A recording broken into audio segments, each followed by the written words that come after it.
Pas de côté, merci beaucoup d'être là. Ben, je te remercie de me recevoir. Je suis vraiment content. Puis on parlait un peu avant de rentrer en ondes. J'ai appris que tu avais été dans l'armée. Yep. Je l'avais entendu, ça, mais moi, je sais pas pourquoi. Je pensais que tu avais été dans l'armée, tu sais, 1 an ou 2, mais tu as été 6 ans. Ouais. C'est quand même long. C'est quand même long. Écoute, comme je te disais, là, je regrette pas mes années là. Je ne retournerai pas, là, parce que, en tout cas, ça a peut-être changé aujourd'hui, là, mais quand moi j'étais dans ce temps-là, moi je suis sorti en 2004. Tu sais, c'est une compagnie qui était extrêmement mal gérée. Il y a ben trop de boss là-dedans. C'est une armée de papier aussi. Là. Tu rentrais des papiers, puis là, ça revenait sur le top, ça revenait en dessous. Mais écoute, c'est une expérience de vie que j'ai eue assez incroyable. Tu sais, tu peux pas vraiment faire ça ailleurs que dans l'armée. Mais j'ai fait ça jusqu'en 2004. Puis après ça, ben, tu sais, j'ai brisé mon contrat. J'ai flippé à 25 cents dans les heures pour faire carrière dans les combats, dans le fond. Puis ça a quand même bien, tourné. Ouais, vraiment. Puis t'étais basé où? À Valcartier. Moi, j'étais fantassin, donc soldat de première ligne. Dans le fond, dans le 22e. Oui, exact. Où est-ce que tout le monde va, où est-ce qu'il n'y a pas d'éducation, ben, c'est là que tu rentres dans l'armée. Moi, j'avais eu, quand j'avais été en Afghanistan, les gars du 22e m'avaient donné une badge pour mettre sur mon côte. Puis ils m'avaient dit, mets-toi ça sur ton côte, n'importe où tu es sur la terre, si tu es dans la marde, on va te trouver, on va venir t'aider. Puis je l'ai porté longtemps. Puis je me suis souvent mis dans la marde, puis ils sont jamais venus. C'est ça, j'attendais la fin de l'histoire. Ben, je me dis, sont-ils vraiment venus te chercher? Non, ils sont jamais venus me chercher. Écoute, parce que moi, je sais pas c'est quoi cette badge-là, mais il y en a peut-être une nouvelle, mais écoute, c'est ça. Ben, j'étais dans le 22e à Valcartier. J'étais basé au 2e bataillon, puis j'ai servi en Bosnie en 2002. Puis, écoute, ça a été une expérience de vie vraiment, vraiment cool. Sauf que, comme je te dis, là, j'y retournerai pas. Là. T'avais-tu une blonde dans le temps? Ouais. Fait que le 7 mois parti, est-ce que tu revenais après 3 mois? Ouais, okay. Exact. Ouais, après 3 mois, on revenait à la maison. Puis c'est ça, puis on retournait pour un autre 3-4 mois. Là. Ça doit être dur pour un couple, pareil, tu sais? Ben, c'est pas évident, c'est sûr. Écoute, ça prend...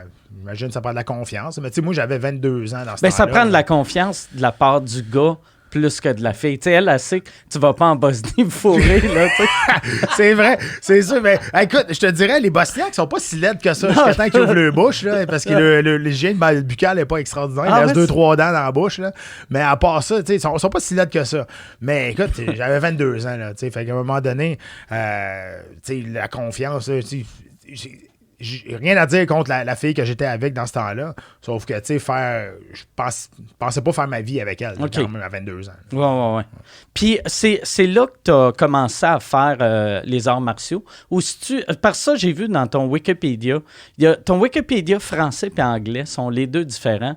Ton français dit parce que le français, c'est moi qui l'ai écrit, c'est pour ça. OK. Non, mais ton anglais dit que tu as commencé à 16 ans à faire des arts martiaux. Ouais. Puis en français, ça dit à 19 ans. Ouais, ben en français, c'est bon. J'ai commencé ça sur le tard. 19 ans, tabarnak! Tu dois être le seul qui a commencé vieux de même, qui s'est rendu loin. Ben, dans ce temps-là, pas tant que ça. C'était pas si populaire que ça aujourd'hui, dans ce temps-là. Tu sais, moi, j'ai commencé mon premier combat, j'ai fait en 99, je pense, amateur. Mon premier combat professionnel en 2000, je te dirais, quand je suis revenu de la Bosnie, là, 2003. OK.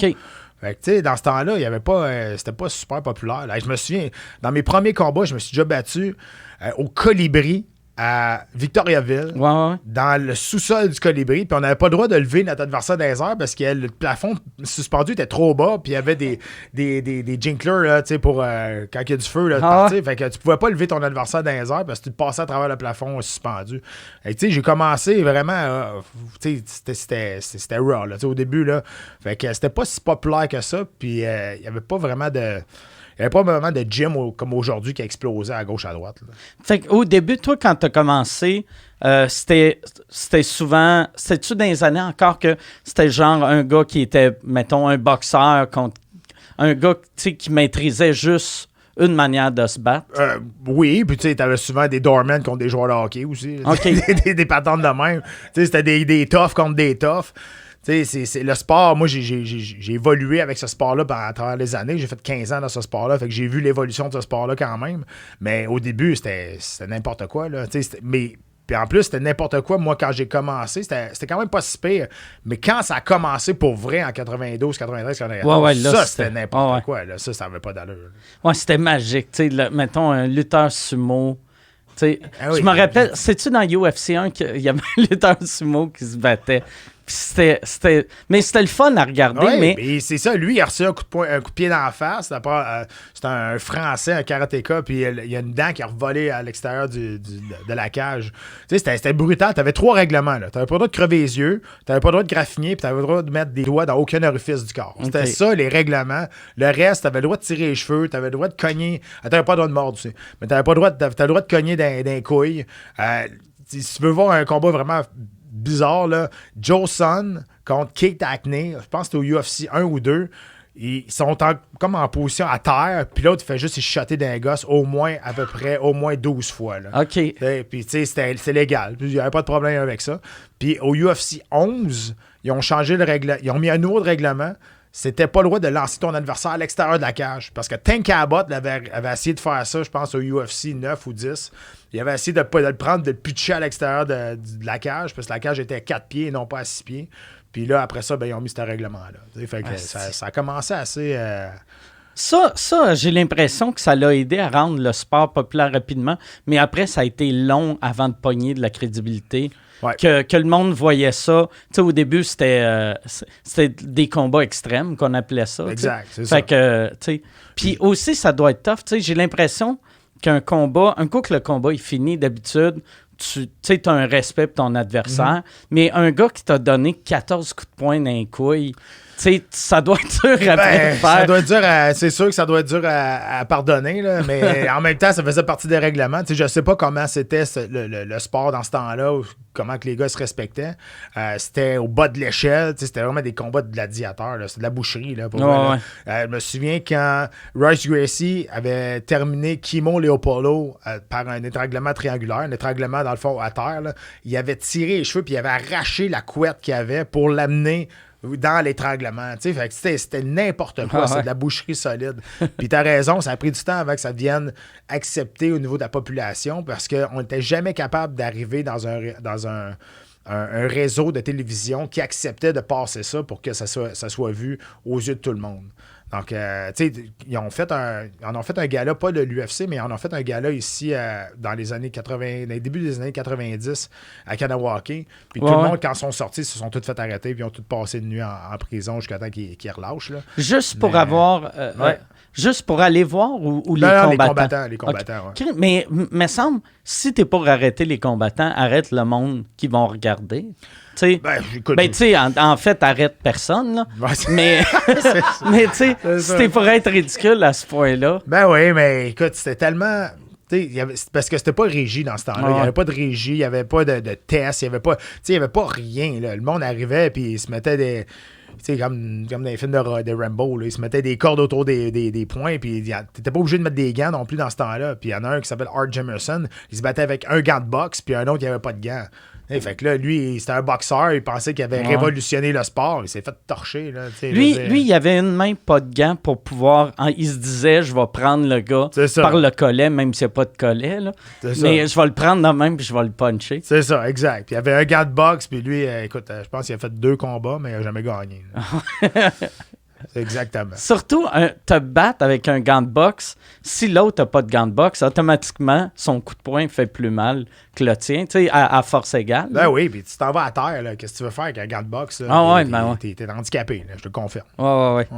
Puis toi, quand tu as commencé, c'était le seul de connu, ou le plus connu au Québec, c'est David Loiseau. Oui, ben ça a été le premier qui s'est battu au UFC, David Loiseau. Qui était impressionnant à tabarnak. Ça a été longtemps un des combattants au niveau du combat debout là, le plus dangereux mondialement. Là, vraiment, là. Ici, il a fait sa carrière au niveau de la scène québécoise canadienne. Puis quand il a fait ses débuts à l'UFC, là, il y a eu des débuts assez fulgurants. Il s'est battu pour le championnat du monde contre Rich Franklin, qui a perdu une décision par 5 rounds. Puis là, après ça, sa carrière a été un petit peu plus difficile. Mais ça a été pionnier de nous tous, même avant Georges, avant moi, ça a été le premier qui s'est battu au UFC. Là. Puis après, toi, fait que t'as commencé, t'es sorti de l'armée en 2004, tu disais. Puis ton premier combat UFC, ça a été quand même vite, hein? Ça a été en 2004 face à Tito Ortiz, qui était... L'année que t'es sorti de l'armée? Exact. Ben moi, je voulais sortir de l'armée. J'étais supposé me battre au UFC. Écoute, cette histoire-là est assez débile. Là. J'étais supposé me battre au UFC 50, le premier combat de la sous-carte, contre un gars qui s'appelle Marvin Eastman, où il n'y a personne dans les estrades encore. Fait que tu te bats devant une salle vide. L'après-midi. L'après-midi, exact. Surtout à Las Vegas, là, l'après-midi, le monde ne sont même pas levés encore. Mais c'est bon pour ton CV. T'sais. Ouais, c'est ça. Sauf que 4 jours avant, le main event, c'est Tito Ortiz contre un gars qui s'appelle Guy Mezger. Guy Mezger, il a eu une stroke, un embolie cervicale, ou, en tout cas, whatever, une stroke. Puis, il n'a pas été capable de se battre. Fait que 4 jours avant, ils ont sûrement fait tout le roster pour savoir qui voulait se battre contre Tito Ortiz, qui était le poster boy dans ce temps-là, l'ancien champion du monde. Et finalement, ils sont arrivés au dernier, qui était à moi. Ils m'ont appelé. Ils ont dit, tu veux-tu monter à 4 jours d'avis face à Tito Ortiz, qui, by the way, était mon idole dans ce temps-là, qui était sur mon screensaver d'ordinateur. Puis qu'un an et demi avant, j'avais appelé mon Golden Retriever Tito parce qu'il était blond puis comme lui. Fait que, tu sais, cette histoire-là est assez fuckée, là, mais oui, puis j'ai accepté. Puis finalement, j'ai perdu par décision 3 rounds, mais j'étais supposé de rester là pendant 30 secondes. J'étais supposé de me faire défoncer. Puis finalement, j'ai fait 3 rounds. J'ai mangé 400 coups de coude d'en face, là, mais au moins, j'étais encore debout à la fin. Puis Tito Ortiz, en plus, c'était dans la catégorie heavyweight. Light heavyweight, à 205, ouais. Fait que, parce que ça, je me rappelle de ça. Puis je l'ai réécouté, genre, il y a une couple de semaines. Puis c'est drôle de te voir que t'as pas de l'air du même gars. Tu sais, vu que t'as de l'air quasiment chubby. Ben, je l'étais. On m'appelait le Canadian Bacon parce qu'il dit, OK, il est bon, mais il est gras. C'est exactement ça. Fait qu'on me disait, OK, le Canadian Bacon, on disait que j'avais une pig skin parce qu'il m'avait donné 300 coups de coude et j'avais pas fendu. Puis, tu sais, mon commanditaire premier, là, dans ce temps-là, c'était la mayonnaise. Ouais, j'avais pas une éthique de vie pour un combattant, que ce soit pour la nutrition. Je m'entraînais fort, mais la nutrition, je passais ça 10 pieds par-dessus la tête. Puis au Canada, ici, en 205 livres, j'étais devenu champion canadien. J'étais capable de tirer mon épingle du jeu, mais international, j'avais l'air d'un enfant à côté de Tito Ortiz. Fait qu'après ce combat-là, j'ai descendu de 4 degrés de poids parce que les gars étaient ben trop gros. Là, ça n'avait pas d'allure. Puis à la fin, tu te battais quelle catégorie? 170. OK. Ouais. Puis fait que quand tu te bats 170, ça veut dire dans la vie de tous les jours, t'es... À 215 à peu près. Tabarnak, c'est fou, raide, hein? Parce que, tu sais, 2 mois avant le combat, là, tu commences à rentrer dans la diète, à la perte de poids, puis je descendais autour de 190, 192 livres. Puis le reste, c'était de la déshydratation. Je me déshydratais de 20-22 livres en 18 heures à peu près. Pour être ça à balance à 170, j'étais peut-être à 170, peut-être 2 heures, pour vrai. Puis le lendemain, dans l'octogone, je remontais, puis j'étais autour de 190, 192 aussi. C'est-tu déjà arrivé que t'as fait t'allais faire un combat, puis t'as pas réussi à te rendre au poids? Non, jamais. Puis une chance parce que moi, j'ai tout le temps parlé contre ça parce que j'ai tout le temps dit que ça faisait partie de ta job de faire le poids. T'sais. Puis si tu fais pas le poids, tu as une amende monétaire. Tu donnes 20% de ta bourse à ton adversaire. Il y a une fois, quand je me suis battu à Québec, j'avais manqué un peu ma diète. Puis j'étais arrivé à 196 livres. J'avais commencé ma coupe de poids à 196 livres. Donc, il fallait que je baisse de 26 livres en 18 heures. Puis à un moment donné, je me souviens, là, on est 45 minutes avant de partir à l'hôtel pour la peser. Puis là, j'étais à 172,4. J'étais à côté, là, solide. Là. Ça fait 24 livres que je coupe. Là. Fait que là, il me reste encore 2 livres à peu près à couper. Puis là, tu sais, t'as bien beau être le clown le plus drôle au monde. Là. Même si tu me fais une joke, elle n'est pas drôle. Là. C'est sûr, certain, je ne la rirai pas. Puis tu sais, t'es à côté. Puis la coupe de poids, c'est 10% physique, mais c'est 90% mental. Là, parce que t'as de l'inconfort. C'est vraiment rough. Puis tu sais, au niveau physique, santé, là, c'est horrible. Ben, t'es en train de mourir. Oui, c'est super rough pour le cerveau, super rough pour les organes vitaux, mais ça fait partie de la job. Mais en même temps, j'avais manqué ma diète. On avait fait mal nos calculs, fait que j'étais commencé trop haut. Puis, je vais tout le temps m'en souvenir, là, j'étais à 172,4. Puis après ça, là, j'ai fait les procédures comme qu'on fait d'habitude. Tu rentres dans le bain chaud. Dans le fond, le principe, c'est de faire sortir de l'eau du corps. Ouais. Puis là, on était avec des cartes de crédit. On scrapait à la peau pour aller chercher la goutte pour qu'elle tombe. On était rendu là. Puis j'ai fait un autre 20 minutes dans le bain, après ça, en dessous des couvertes, dans un sauna saut. Puis là, je transpirais. Puis là, j'ai rembarqué sa balance. Puis j'étais encore à 172,4 après 20 minutes. Là, j'étais en train de casser vers raide. Puis finalement, je faisais tout le temps ma coupe de poids avec les mêmes. Puis mon kinésiologue était tout le temps avec moi. Il a voyagé partout dans le monde avec moi parce que c'est important de faire ça avec les bonnes personnes qui te connaissent. Puis à un moment donné, il a appelé mon nutritionniste qui était Jean-François Gaudreau. Puis il dit « OK, là, ça marche pas, faut que tu viennes. » Puis quand Jean-François Gaudreau est rentré dans la chambre d'hôtel, parce qu'il était en train d'aider quelqu'un d'autre, il est rentré dans la chambre d'hôtel. Là, j'ai un blackout jusqu'à temps que je mette le pied sur la balance sur le stage devant 10 000 personnes. J'ai aucune idée de ce qui s'est passé dans ce temps-là. Fait que il me manque une demi-heure que je sais pas pantoute. Puis finalement, j'ai embarqué sur la balance. 170 livres, là, je flex, je m'en vais en face de mon adversaire. Mais qu'est-ce qu'on a fait pour descendre de 2 livres? Je descendu en bas, pris l'autobus, on s'est en allé à l'aréna et j'ai monté sur le stage, j'ai mis le pied sur sa balance. Tout ça, là. J'ai aucun souvenir de ça. J'ai blackout bien. Tabarnak, c'est dans. Mais semble. Tu sais, moi, j'ai fait bien des blackouts en boisson. Que au moins, tu fais, tu sais, c'est des affaires qui arrivent, mais un blackout dans la vie. Non, tu sais, ça, c'est. Moi, par exemple, j'étais quelqu'un qui coupait beaucoup de poids parce que je savais que j'étais capable de le faire. Tu sais, 20-22 livres, pour moi, c'était quasiment un piece of cake, là. Pour vrai, c'était pas si pire que ça. Fait que toi, mettons, tu vois quelqu'un comme moi, tu sais, de chubby, ou tu sais, moi, au moins, je chiale pas, là, tu sais, parce que je trouve qu'on a toute la shape qu'on mérite, là. Mais quand on voit quelqu'un, tu sais, avec une petite bedaine qui fait « Moi, je suis pas capable de perdre de poids à cause de mes glandes. » Tu dois être comme tabarnak, j'ai perdu 26 livres en me frottant. Écoute, puis souvent, tu sais, j'ai des amis qui se battent encore, puis des fois, ils disent « j'ai juste 10 livres à perdre. » Pas juste 10, mais j'ai 10 livres à perdre, faut que je me déshydrate, puis là, ils me regardent, puis ils disent « Ouais, c'est vrai. Moi, je pense à toi parce que t'as déjà fait 26 livres, puis fait que ça les motive un petit peu, mais, tu sais, c'est pas une question de langue, je te confirme, là. Puis, y a-tu, toi, fait que t'as commencé en 2004 UFC, puis t'as pris ta retraite en quelle année? 2017. 2017, c'est quand même une très longue carrière. C'est une très longue carrière. Je suis le Canadien qui a le plus de combats dans l'horizon de l'UFC. J'en ai un de plus que Georges. Si on compte les combats que j'ai faits quand j'ai fait la télé-réalité d'Ultimate Fighter. Écoute, j'ai été le premier Québécois qui s'est battu pour un main event au UFC 50 face à Tito Ortiz. Tu sais, j'ai quand même beaucoup de choses que j'ai accomplies dans ce sport-là. Je me suis battu pour le championnat du monde à l'UFC 90 contre Anderson Silva, qui, malheureusement, j'ai eu une très grosse blessure pendant ce combat-là. Ouais. Mais, tu sais, it is what it is. Personne ne va pouvoir m'enlever ça. Si tu t'étais pas blessé pendant le combat, tu penses-tu que tu allais gagner ou... Écoute, je me faisais pas dominer, mais dans ce temps-là, Anderson Silva était intouchable. C'était le combattant qui était comme invincible, puis, tu sais, c'était compliqué. Puis, à toutes les fois, le monde me demande c'était comment de se battre contre Anderson Silva. Je dis juste que c'était compliqué. Okay? Je m'en allais en avant, il était en arrière. Je m'en allais sur le côté, il était de l'autre bord. Tu sais, c'était difficile pour ça, mais comme tel, est-ce qu'il m'a fait mal dans le combat? Pas vraiment. Puis nous autres, on voulait pousser l'action encore plus loin parce qu'on savait que c'était jamais rendu au 3e round au UFC. Puis rendu au 3e round, j'ai regardé la caméra puis j'ai fait un 3 de même en voulant dire « OK, on est rendu là ». Mais je savais que mon genou était complètement démoli. Fait que, tu sais, c'était un accomplissement accompli, mais je savais que je savais pas si mon genou allait tenir. Puis finalement, au 3e round, un genou a lâché. Mais, tu sais, moi, j'étais un puncher. Tu sais, moi, j'étais un gars qui avait une bonne force de frappe. Fait que, jusqu'à la dernière seconde du 5e round, j'aurais pu gagner le combat si j'ai le clip comme il faut.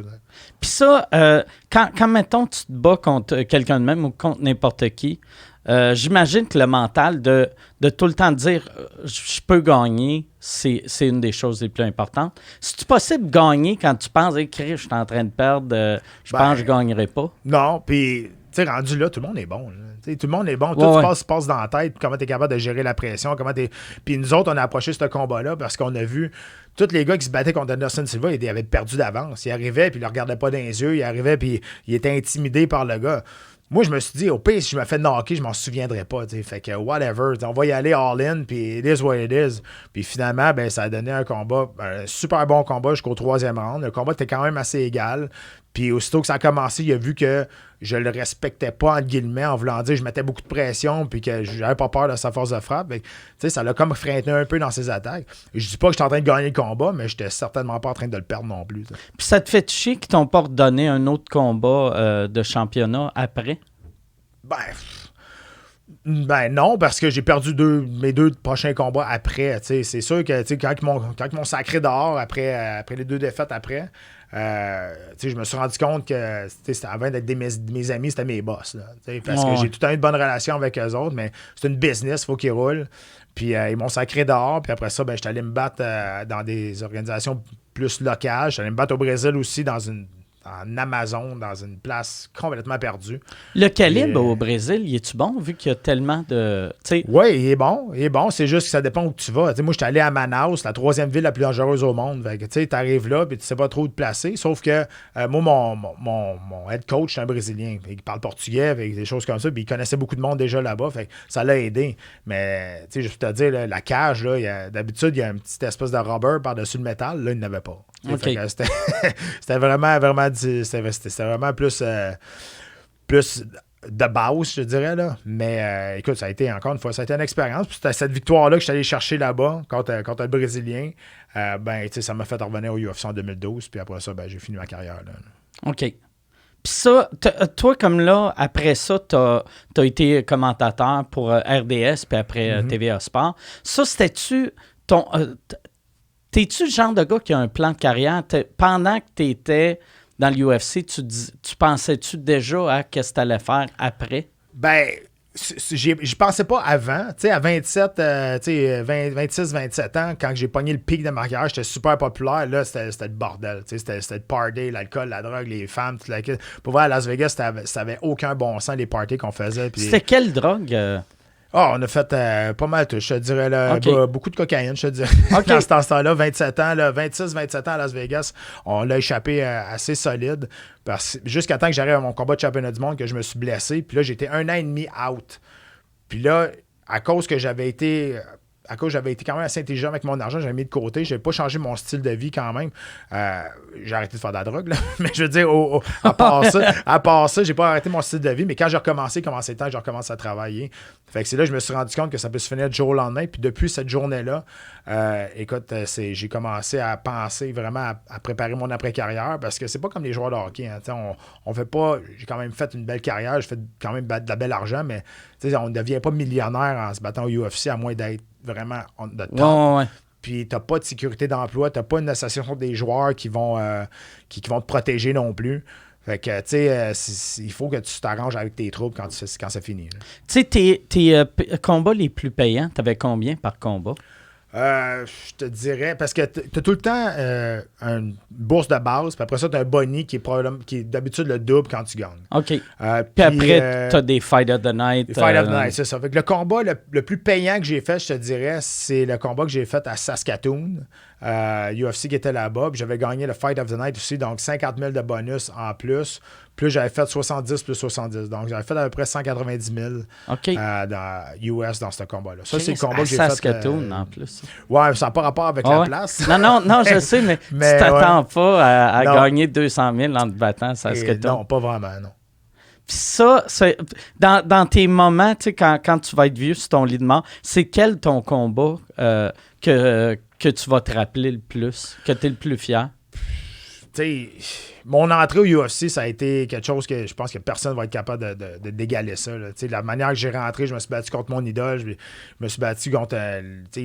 j'ai appelé mon chien, c'était le même nom que mon idole. C'est vraiment fucké. C'était-tu dans les années que Tito Ortiz était avec Jenna Jameson? C'est juste avant. OK. Ouais, juste avant.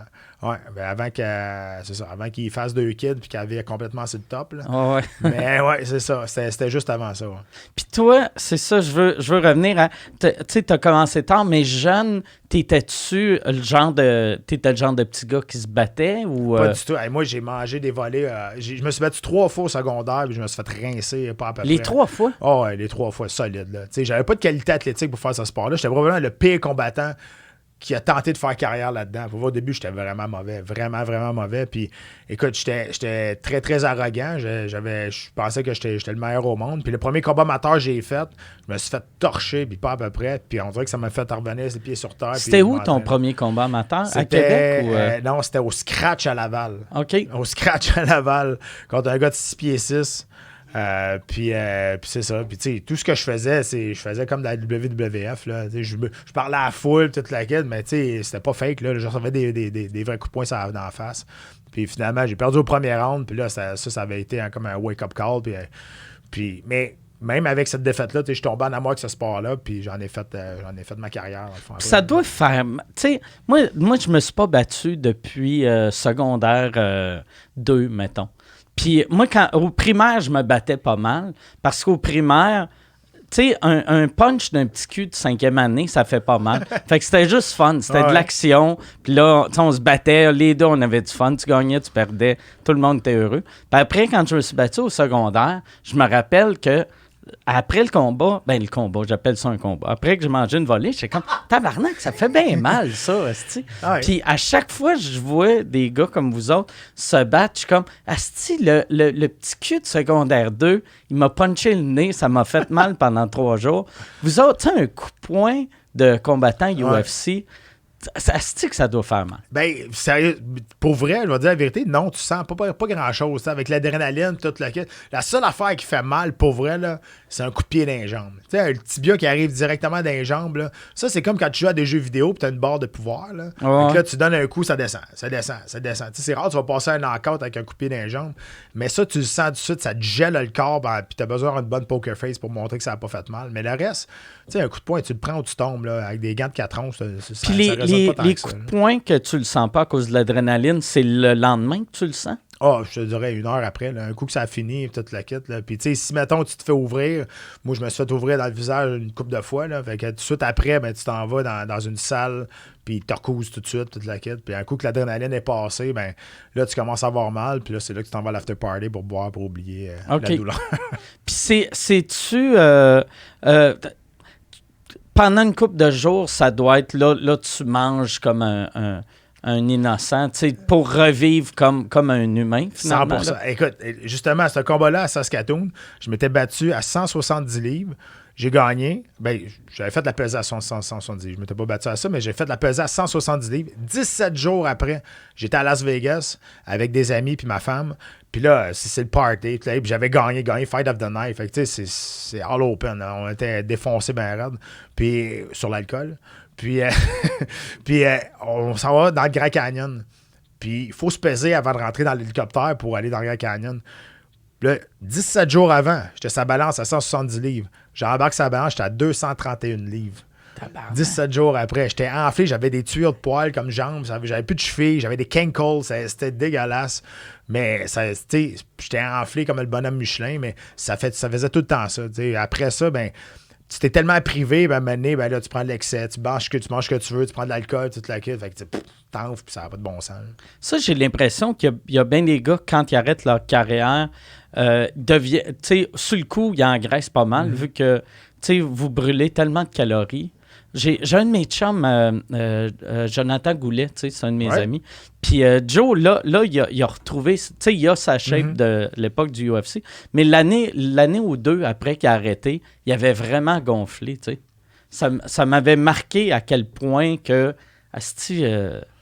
vous brûlez des... Moi, c'est parce que, c'est de la privation. Tu te prives tellement, puis à un moment donné, ben, quand tu prends ta retraite, ben, c'est sûr que ta capacité à dépenser des calories est moindre, là, à un moment donné. Là. Fait que c'est sûr que t'enfles, puis, tu sais, veut pas, c'est dur. Je pense que lui, il a fait une carrière de 8-9 ans, là. Même à ça, c'est un sport qui est super dur, physiquement, puis c'est un sport qui est ultra égoïste. T'as pas le choix d'être égoïste, sinon, si tu penses pas à toi en premier, ben c'est sûr que tu feras pas carrière longtemps là-dedans. Là. Fait que, il faut que tu te coupes.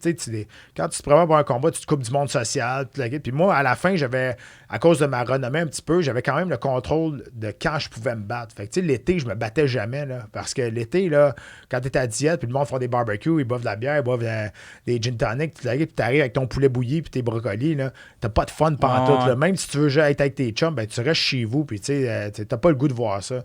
Fait que, c'est sûr qu'à un moment donné, quand tu prends ta retraite, ben, écoute, ça revient, puis là, t'en profites, puis au bout, puis à un moment donné, ben là, tu regardes dans le miroir, tu te dis, OK, là, j'ai peut-être exagéré. Puis ta famille, tes parents sont-ils encore vivants? Oui. Eux autres, mettons, pour ta mère, te voir son petit gars se battre, elle venait-tu au combat? Ah non, écoute, moi, j'ai été élevé par ma mère seulement. J'ai une mère monoparentale pendant toute ma vie, dans le fond, là, à partir de l'âge de 4 ans jusqu'à que je m'en aille.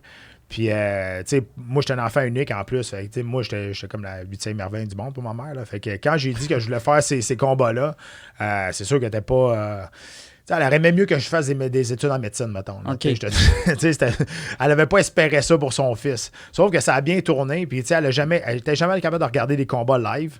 Mais quand elle savait les résultats, il était capable de regarder les vidéos de ça avant, même si je perdais. OK. Puis il y a une fois qu'il est venu à un combat, puis écoute, on s'était même pas touché, ça faisait 5 secondes, puis elle pleurait déjà. On s'était même pas touché encore, là. Fait que, tu sais, à un moment donné, j'ai dit, garde, t'es mieux de rester chez vous, puis ça va être mieux comme ça. Étais-tu assez loin que toi, tu l'as juste appris après le combat qu'elle pleurait? Ouais. Parce que ça doit être déstabilisant. Non, c'est sûr, tu te retournes, puis tu vois que ta mère, elle braille, c'est sûr et certain. Puis, tu sais, à mon combat de championnat du monde, elle voulait venir à Chicago elle dit, je vais être là pour te supporter. Là, je dis, ben, fais pas ça. Je dis, va juste penser à toi qui est en train de paniquer, ben, en haut, ben, c'est pas bon. Mais, à un moment donné, après ça, autour de 2012-2013, là, elle était capable de les regarder, puis là, elle allait dans des cages au sport, des choses comme ça, puis regarder. Puis là, elle se pognait avec le monde, tu sais, qui disait des affaires en mal de moi, mettons, qu'il est pourri, lui. Ouais, mais vu que tout le monde avec le monde, je dis, ouais, non, qu'est-ce que tu fais là? Puis, c'est drôle. C'est drôle, ça. Asti que ça, un gars doit pas gagner de quoi, en esti.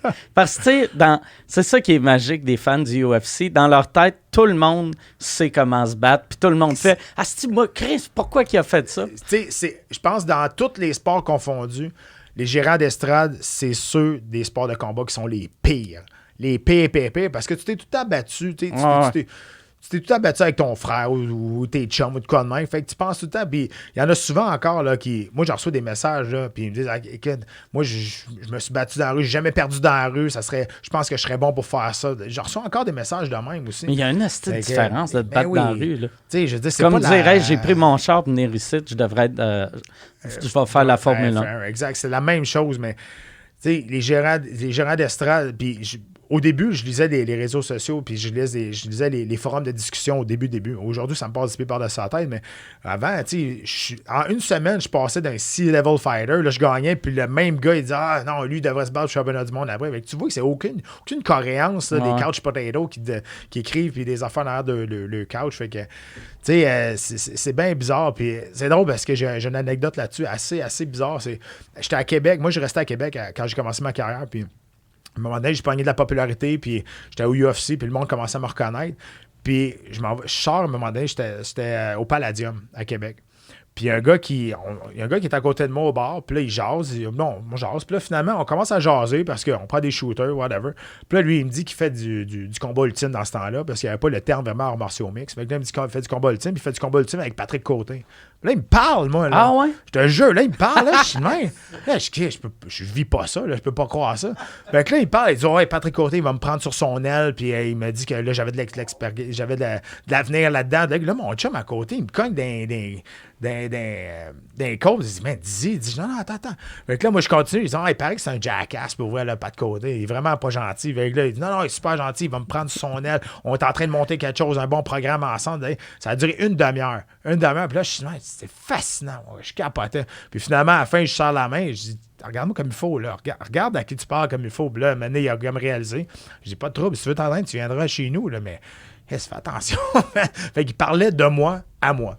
Pendant une demi-heure de temps. C'était comme irréel. Sérieux, c'était vraiment bizarre. Asti que c'est weird. Qu'est-ce que le monde me fascine. Ah ouais, moi aussi. Depuis ce temps-là, je te le dis, là, c'est fascinant. Puis le gars, il est-tu allé te voir? Non, j'imagine non, jamais. Aucune des équipes. Il y avait, tu sais, il y a eu une mode, tu sais, des gars de batteurs de rue, tu sais, avec genre Kimbo Slice. Ouais. Jusqu'à Kimbo Slice, je pense qu'il y avait gros du monde qui se disait « Ah non, tu sais, lui, il est plus tough que les gars du UFC. » Jusqu'à temps que Kimbo Slice aille au UFC, puis là, il a vu « Et Chris, OK, c'est vraiment un autre game. » Ouais, mais Kimbo, pour vrai, moi, j'ai rencontré souvent, là, super cool, le gars. Pour vrai, super respectueux, super cool, vraiment gentil. Mais, tu sais, c'est sûr que ses combats, tu sais, dans la rue, là, il y avait quand même, tu sais, sérieusement, il y avait quand même des bonnes qualités athlétiques au niveau de la boxe. Tu sais, c'est pas un mauvais boxeur. Ça avait l'air d'un bon fighter, pour vrai. Mais là, debout, oui, puis il y avait quand même un bon punch, puis c'est pas rien contre des n'importe qui, là, dans la rue. Puis, il s'est fait connaître là-dedans, puis c'est pour ça qu'il est devenu, qu'il s'est battu au UFC aussi, c'est pour ça. Mais lui aussi, quand il est arrivé au UFC, il avait déjà genre 42 ans, ou peut-être pas tant que ça, mais il était vraiment passé son... Ben oui, puis tu sais, même à ça, il est arrivé dans le temps du UFC où tu pouvais plus être un combattant unidimensionnel. Tu pouvais plus juste être bon debout ou juste être bon à terre. Il faut que tu sois le plus complet possible. Fait que, mais t'en as un autre aujourd'hui qui s'appelle Jorge Masvidal, qui a fait il a fait beaucoup de combats de rue, puis c'est de même qu'il s'est fait connaître. Mais lui, il a joint une équipe assez solide en Floride qui s'appelle American Top Team, puis là, il est devenu un des meilleurs au monde là, aujourd'hui. Là. Okay. Mais c'est deux cas vraiment isolés, là, vraiment. Tu sais, Kimbo, il n'a pas une carrière extraordinaire au UFC, mais tu sais, son fils, il se bat à cette heure. C'est Kimbo Slice Junior. Là, il se bat dans l'organisation du Bellator, puis il est pas mauvais. Y a-tu à peu près la shape à son père? Non, il est pas mal plus petit. OK. Oh, c'est un lightweight. Là. Il est tout petit. Ah, ouais? Okay, c'est drôle, ça. Il a fait moins de stéroïdes, d'après moi. OK. Ouais. Puis, il y avait, toi, tu sais, tu étais reconnu pour ta force de frappe. Ça, vu que tu as commencé à te battre vieux, tu savais-tu que comment tu fais puncher fort de même? Question stupide, là, je m'excuse. La dernière fois que je me suis battu, j'avais 11 ans. Fait que c'est des questions de même que je sors. Comment qu'on fait frapper fort? Écoute, c'est le fun que tu demandes ça parce que, tu sais, moi, je vais me battre contre Hugo Girard bientôt pour une levée de fonds pour le défi Altago. Vous allez à boxe, OK. Tu sais, Hugo, il pèse 340 livres. Là, ouais. Okay? Fait que là, le monde dit, hey, là, si tu manges une shot de lui, qu'est-ce que tu vas faire? Puis, OK, bon, la vitesse, c'est peut-être pas sa meilleure amie, là, mais tu sais, c'est sûr que s'il met un 340 livres en arrière de son poing, ça se peut que je le sente. Mais c'est pas une question de poids, tu sais, c'est pas une question de gros bras frapper fort, c'est une question de transfert de poids. Il y a beaucoup de techniques là-dedans quand même. Puis, tu sais, frapper fort, ça veut pas dire que t'as des biceps de 32 pouces, là. Ça veut dire que t'es capable de transférer ton poids puis de faire la bonne transition, tu sais, puis les bonnes choses comme ça. Fait il y a beaucoup de techniques là-dedans. Puis, y a-tu une grosse différence, mettons, quand tu as commencé à te battre à 200 livres puis que tu as fini à 170, que vu que tu étais moins pesant, ta force de frappe a-tu changé ou a pas vraiment changé? Non, parce que la technique, je l'avais. C'est sûr, j'étais beaucoup plus rapide. Ça, c'est sûr et certain. Mais la force de frappe, tu sais,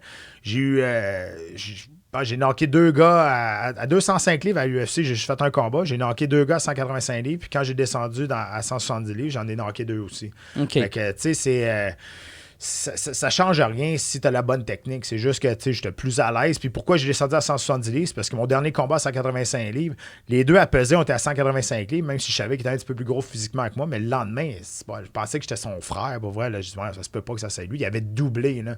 Fait que, puis ça se passait à Montréal ici. Contre un Italien qui s'appelait Alessio Sakara. Il était immense là, la journée du combat. Fait que je me suis dit, OK, ben là, ça va être moi qui vais faire ça. Puis après, ben, tu sais, j'étais à 170 livres, mais le lendemain, j'étais à 190 livres. Fait que j'étais beaucoup plus gros que mes adversaires dans ce temps-là. Pat, y a-tu quelqu'un contre qui tu te battrais pas? Que tu aurais peur? Entre nous deux? Ah, mettons, ouais. À part Mike puis moi, là. Y a-tu quelqu'un? Y a-tu quelqu'un qui te fait peur? Qui me fait peur, non, mais il y a du monde que je me battrais pas contre. Juste par, tu sais, des fois, un lucky shot ou de quoi de main. Tu sais, à la fin de ma carrière, on me proposait des combattants qui étaient pas connus. Okay. Puis je me disais, tu sais, moi, ça fait 14 ans que je me bats, ça fait 12 ans que je suis dans l'UFC. Puis je refusais ces combats-là. Puis des fois, on parlait avec mon gérant, on disait, ouais, mais tu sais, c'est peut-être un easy paycheck ou de quoi de même. Moi, mais il n'y a pas d'easy paycheck au UFC. Tout le monde est bon, là. Fait que, tu sais, je me bats contre un nobody que personne ne connaît. Puis lui, t'sais, il veut faire son nom sur mon nom, puis là, il me clip, puis ça arrive, là. Mais tu sais, ça, c'est pas bon. Oh, ouais. Fait, c'était plus une question de gérance de business, okay. de combat, plus que d'avoir peur. Mais quand on regarde ma carrière, là, j'ai tout le temps eu des gros challenges, j'ai jamais vraiment refusé personne.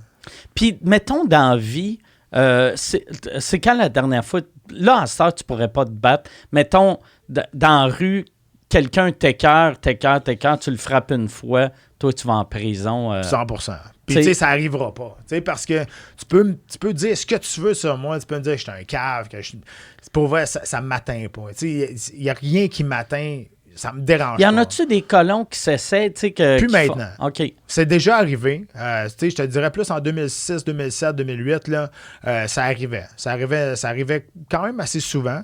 Mais à cette heure, le monde a compris qu'avec mes oreilles, ben, tu peux pas, faut pas que tu m'écoeures. Parce que le monde, ils comprennent à cette heure, quand tes oreilles en chou-fleur, ça veut dire que tu as fait quelque chose dans les arts martiaux. Puis si t'en as assez fait pour avoir les oreilles en chou-fleur demain, c'est parce que tu dois être capable de te débrouiller à quelque part. Mais non, je pense que tu attires ça aussi. Si tu rentres dans une place puis tu fais ton tough ou de quoi de même, tu vas en avoir du monde qui va venir vouloir t'essayer. Mais écoute, moi, je suis un happy drinker. Là, fait que je cherche pas le trou pendant tout. OK. Puis en auto, es-tu quelqu'un d'agressif ou... Non, plus maintenant. Tu sais, moi, j'ai appris à... contrôler ce que je suis capable de contrôler. Fait que, le trafic, là, il y en a, je peux rien faire, je vais pas briser ma journée à cause du trafic. Okay. Je vais mettre de la musique ou tout comme même. Je peux pas passer par-dessus les chars. Là. Fait que, it is what it is. Puis, des cabochons, j'en sais qu'il y en a. Puis, l'affaire, c'est que moi, j'ai un bateau. Puis, je suis un passionné de bateau. Puis si tu penses qu'il y a des cabochons sur la route, ben sur l'eau, c'est encore 10 fois pire. Ah ouais? Fait que sur la route, pour moi, là, le monde n'est pas si cabochon que ça, je te le dis. Là, en bateau, pourquoi c'est pire? Vu que le monde first, ils boivent. Exact. Puis deuxièmement, ça te coûte 50$ avoir ton permis sur Internet. Fait que n'importe qui peut avoir un bateau, n'importe qui peut chauffer un bateau. Fait que, tu sais, c'est pas si contrôlé que ça. Tu sais, généralement, c'est pas si pire, mais, tu sais, c'est comme je te dis, n'importe qui peut prendre ça. Puis, il y a de la police sur l'eau, là, mais il faut vraiment que tu fasses le cave pour qu'ils viennent te checker quand même. Là. C'est un peu, mais tu sais, c'est sûr que... J'ai jamais été dans un bateau avec quelqu'un qui buvait pas en chauffant. Tu sais, puis... ça fait partie du bateau. Ça fait partie de ça. T'sais. Ça fait partie du test? Quand tu fais 50$? Non, ça fait pas partie du test, mais écoute, ça vient avec. Puis je pense que tout le monde est comme ça, sauf que... Tu sais, c'est tricky sur l'eau parce que c'est pas... c'est quelque chose d'unique. Puis, tu sais, t'as pas besoin d'un permis pour avoir une chaloupe ou un permis spécial pour avoir une chaloupe ou un 35 pieds. Tu sais, c'est la même chose. Ah ouais? Fait que, tu sais, ça change rien. Fait que, tu sais, toi, c'est quoi que t'as? Moi, j'ai un 32 pieds. Moi, j'ai un cruiser. Moi, j'ai des bateaux de wakeboard pendant des années, pendant 12 ans quasiment. Puis moi, je suis sur une rivière, je suis à la rivière du Richelieu. Puis, tu sais, quand tu roules avec des chums, puis toute l'équipe, c'est un party boat. Puis, tu sais, quand t'es célibataire, t'invites des filles, toute l'équipe. Tu sais, c'est le party. Fait que tu roules, tu fais du surf, c'est correct. Sauf là, quand tu commences à avoir une famille, quand tu commences à vouloir jeter l'angle, juste chiller de quoi de même, un bateau wakeboard, c'est pas fait pour ça. Fait que là, cette année, je me suis acheté un cruiser, puis, tu sais, il y a 2 chambres là-dedans, t'as une salle de bain, puis toute la kit. Fait que, tu sais, là, moi, j'ai une petite fille, puis là, on amène, toutes mes chums ont des enfants aujourd'hui. Elle, tripe-tu sur le bateau? Ben oui, elle a capote bien raide, là. Tu sais, fait que, tu sais, c'est plus... C'est un autre buzz, mais... ça m'a pris 2 mois comme il faut pour faire la cassure. Dire, attends, sérieusement, là, je suis rendu là avec mon cruiser, avec un vieux pépère, mais en même temps, là, je le vois différemment. C'est vraiment un autre trip complètement, puis on a bien du fun. C'est où que... Richelieu, tu vas de où à où? Tu vas-tu jusqu'au lac Champlain? Tu peux aller jusqu'au lac Champlain, puis de l'autre bord, ben, tu peux aller jusqu'au fleuve Saint-Laurent. Okay. Dépendamment par où tu vas, tu passes des écluses, puis tu te rends partout où ce que tu veux. Moi, c'est ça. J'ai tout le temps aimé faire du bateau, mais j'ai l'impression que je suis pas assez à mon affaire de... Ça a l'air compliqué. Ben, pas tant que ça. C'est sûr que faut que tu saches où tu t'en ailles. Quand dans des gros bateaux comme ça, comme le mien, tu as tout le temps un gros GPS qui va te dire où la profondeur de l'eau et des choses comme ça. Mais si tu ne regardes pas ça, tu peux te planter. Mais je parle, tu sais, comme mettons pour... toi, tu le rentres à l'eau, mettons, début de printemps, puis tu le sors l'automne. Mais l'hiver, moi, je ne saurais pas quoi faire. Je serais perdu. Bon, tu n'as rien à faire, là. Tu payes la marina, puis ils vont l'entreposer dans leur garage. OK, c'est eux autres qui te le sortent. Ah, c'est... Tu peux le faire toi-même, l'amener chez vous, puis le rapper toi-même. C'est du trouble en maudit. C'est ça, j'ai trop une mentalité de gars qui n'a pas une esti de scène, que je suis tout le temps comme tabarnak, comment que... Mais tu sais, en même temps, un bateau, là, t'as pas besoin de ça. C'est un luxe. J'arrête pas de le dire. C'est un luxe. T'as pas besoin de ça dans la vie, un bateau. Là. Fait que, tu sais, ça coûte cher quand même. Puis le gaz aussi, puis des affaires comme ça. Fait que, tu sais, faut que tu tripes vraiment bateau pour en avoir un gros comme ça, parce que tu vas piger dans ta poche, c'est pas un investissement. Je te confirme, là, c'est vraiment pas un investissement, mais moi, si je suis un gars de je suis pas un gars de char, je suis pas un gars de moto, je suis un gars de bateau. Okay. C'est là-dedans que je passe ma passion. T'as-tu déjà pensé déménager dans un climat plus chaud? Parce qu'on dirait le Québec, c'est la pire place au monde pour un gars de bateau. C'est sûr qu'on peut prolonger plus l'année avec le genre de bateau que j'ai. C'est un bateau de wakeboard, là, à ce temps-ci de l'année, il faut que tu sois commence à faire fret un peu. Mais j'ai pas vraiment encore pensé à ça parce que c'est la première année que j'ai un cruiser. Là. Mais non, moi j'aime bien ça. Je fais du ski l'hiver, puis c'est pas ma saison préférée, là, mais je m'arrange pour que ça me tape pas trop ses nerfs. Puis là, avec ta fille, toi, elle est trop petite pour y penser déjà, mais si quand elle va être plus vieille, puis elle va avoir regardé tes combats, puis elle arrive, puis elle dit « Hey, papa, j'aimerais ça faire ça. » Ça va être quoi, ta réaction? Ben, écoute, on la pousse beaucoup dans la danse et la gymnastique. Là, on l'envoie comme vraiment ailleurs, le plus possible. Je serais bien mal placé pour pas l'encadrer et pas l'encourager là-dedans. Mais c'est sûr que c'est pas moi qui va l'amener là-dedans. Puis la beauté, une fille, des oreilles en chou-fleur, elle les cache avec ses cheveux. Ouais, la mienne, elle a déjà les oreilles décollées. Fait que, on va les voir pas mal. Mais, tu sais, ça y fait bien. Mais écoute, moi, je conseille pas cette vie-là à personne. T'sais, moi, ça a bien tourné. Puis jusqu'à un certain point, je crois pas à la chance, mais jusqu'à un certain point, les choses se sont bien alignées pour moi. Mais si je commençais aujourd'hui avec le talent que j'avais en 2004, jamais j'aurais été au UFC. Tu comprends? J'étais pas assez bon pour me rendre au UFC aujourd'hui. Mais tu t'aurais entraîné différemment aussi à l'époque. Oui, si, t'as raison, sauf que mettons, le monde pense que tu te rends au UFC et tu es rendu millionnaire. Le salaire minimum au UFC, c'est 10 000 plus 10 000. Okay? Fait que 10 000 de base plus 10 000 si tu gagnes. Là, mettons, tu perds. Okay? Tu perds. Puis rendu au UFC, vous t'entraînez à temps plein pour être capable de performer au niveau de l'élite mondiale. Fait que tu perds, tu fais 10 000. Là-dessus, tu enlèves 30 % de taxes, tu enlèves un 10 % à ton gérant, tu enlèves un 5 % à ton équipe. Là, il te reste quoi, là? Il te reste un 4-5 000 maximum pour vivre jusqu'au prochain combat. Puis ton prochain combat, tu n'auras pas une augmentation. Tu vas faire 10 000 plus 10 000 encore. Jusqu'à temps que tu gagnes, que là, tu vas peut-être avoir une augmentation de 4 000 par combat ou de quoi de même. Au début, là, c'est ça au UFC, là. Puis il y en a qui disent « Ouais, mais le UFC, ils payent pas cher le combattant. » C'est vrai, tu as raison, parce que le partage des revenus est vraiment minime avec qu'est-ce qu'ils font comme tel par année. Sauf que quand tu regardes Bellator, qui est l'organisation première compétition avec l'UFC, il y en a qui se battent pour 1500$. 1500$. Parce que c'est le compétiteur, mais c'est pas genre Coke puis Pepsi, c'est Coke puis Cola Denis. Exactement, Coke, President Choice. Ouais. C'est exactement ça, mais il reste que Bellator, ils ont des super grosses vedettes. C'est Viacom qui est en arrière de ça, fait qu'ils ont beaucoup, beaucoup d'argent. Mais, tu sais, quand tu regardes le produit qu'ils mettent à la télévision, puis quand tu regardes comment tu peux monnayer quand tu étais au Bellator et quand tu étais au UFC. Tu sais, moi, j'ai fait bien plus d'argent à l'extérieur du UFC en utilisant ces trois lettres-là que les bourses que j'ai faites. Tu sais, j'ai quand même fait de la bonne argent comme bourse, mais jamais comparable à ce que je suis allé chercher en contact, puis en commandite, puis en business en utilisant ces trois lettres-là du UFC. Ça va être weird comme comparaison, là, mais c'est comme une porn star qui fait son argent en étant escorte. Ben, c'est pas weird.